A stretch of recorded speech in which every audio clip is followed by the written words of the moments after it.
হাম উপসর্গ নিয়ে গেল ২৪ ঘন্টায় ৫ শিশুর মৃত্যু হয়েছে। এ সময় আক্রান্ত হন ৯৬৯ জন। এদিকে বন্যা ও বর্ষা পরিস্থিতিতে বাড়ছে ডেঙ্গুর প্রকোপ, হাসপাতালে বাড়ছে রোগীর চাপ। জনস্বাস্থ্যবিদরা বলছেন আশঙ্কাজনকভাবে বাড়তে পারে ডেঙ্গুর প্রকোপ, যা স্বাস্থ্য খাতের জন্য হুমকি হয়ে দাঁড়াতে পারে। বর্ষা এলে ডেঙ্গুর বাহক এডিস মশার প্রজনন বৃদ্ধি পায় এবং অস্বাস্থ্যকর পরিবেশে হাম খুব দ্রুত ছড়ায়, যার ফলে সবচেয়ে বেশি ঝুঁকিতে পড়েন শিশুরা।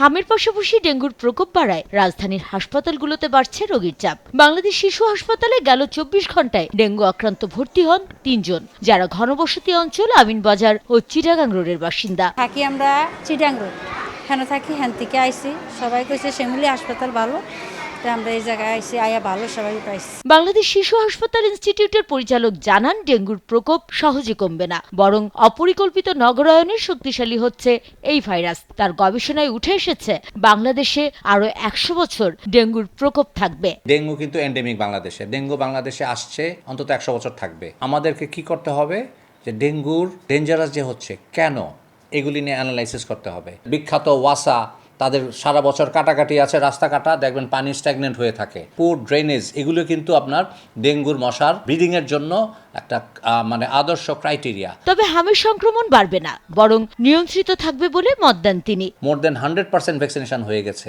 প্লাস এই কয়েক মাসের মধ্যে